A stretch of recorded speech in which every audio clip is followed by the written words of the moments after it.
Similar to other OpenSciEd units, this unit begins with an anchoring phenomena routine in Lesson 1. The anchoring phenomenon routine is used to launch a unit of study and drive student motivation throughout the unit. Recognition that we don't have this phenomenon fully figured out leads us to asking questions. The questions we ask about the anchoring phenomena or design problem become our shared mission to figure out in this unit. In Lesson 1, the unit starts with a discussion about what has changed for students and other people because of the pandemic. We start here with student experiences and experiences we've heard about, and then look at global data that represents the impact of the pandemic on communities across the globe, as well as the vaccination rates. Students keep track of their notice and wonderings and begin to document questions they have about the COVID-19 pandemic. Here, it's important to note that the data provided was up to date as of July 2021. There's information in the teacher guide for how to update the data. As a class, we realized from our discussions that a lot has happened since the pandemic began. The class constructs and discusses a timeline of events related to the COVID-19 pandemic, effects of the pandemic and other news events, and other events in sports, art, and entertainment. From this timeline, we get a sense of all that has happened during the pandemic, and yet we realize that we don't have an answer for our big question about how a pandemic ends. At this point, students have kept track of the many questions they have about the COVID-19 pandemic, people's experiences, and how pandemics end. It's now time to build the driving question board.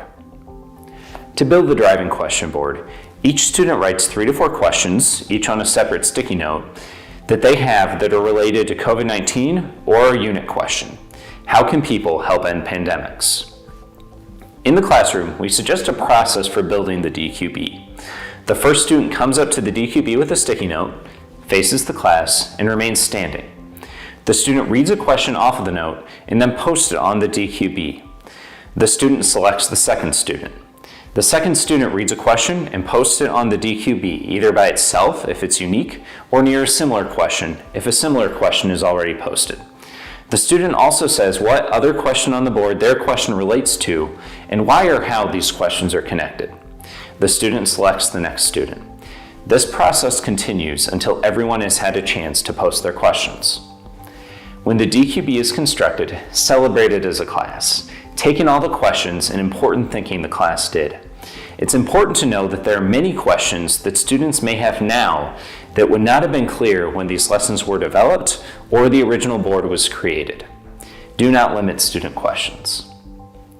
To wrap up Lesson 1 and navigate to the next lesson, the teacher will facilitate a discussion to help students think about how much of what we've experienced during the pandemic is completely new, but there are some things kind of like this we might have dealt with before in history.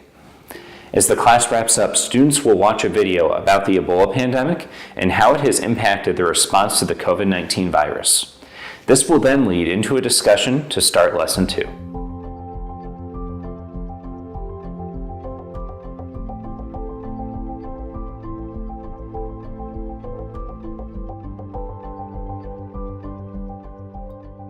When we first started adding questions to the driving question board, students' questions were more descriptive, like why is it called COVID? What parts of the body does COVID impact?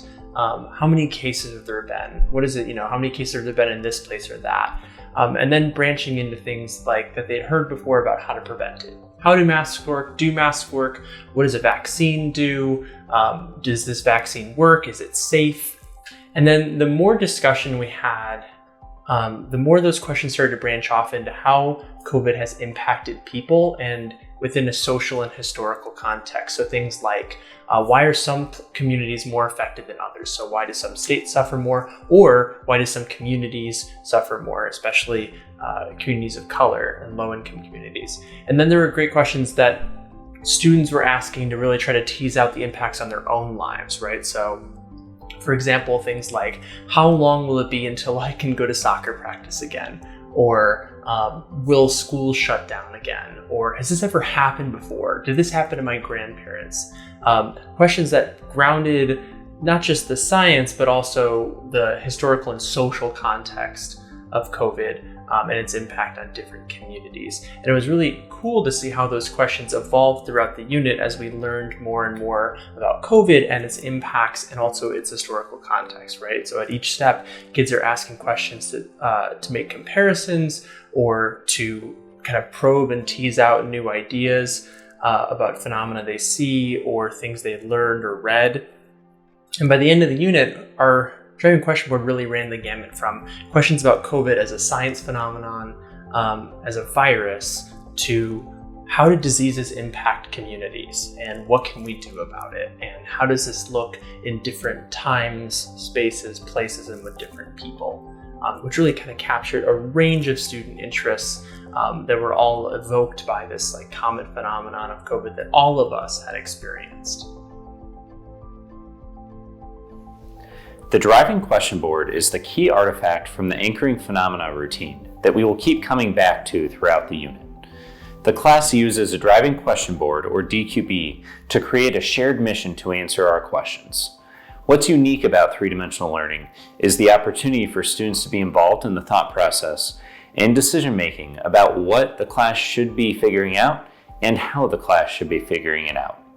It is important for each student to participate in generating a question to be explored and for those questions to be made public, so the class as a whole retains ownership of those questions. Similarly, students should be involved in thinking about ways to go about answering one or more of the questions from the class.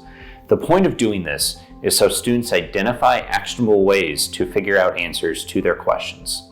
For example, the class may think a good way to follow up on one of the questions is to look up what experts have to say or to gather secondhand data. Finally, between all lessons, it's important to pay close attention to the navigation. The navigation is what supports students' coherence from lesson to lesson. Navigation helps them know why they're doing what they're doing and remotivates their learning. Checking in on progress on the driving question board can be central to this navigation to see where we've answered questions and what questions we still need to answer.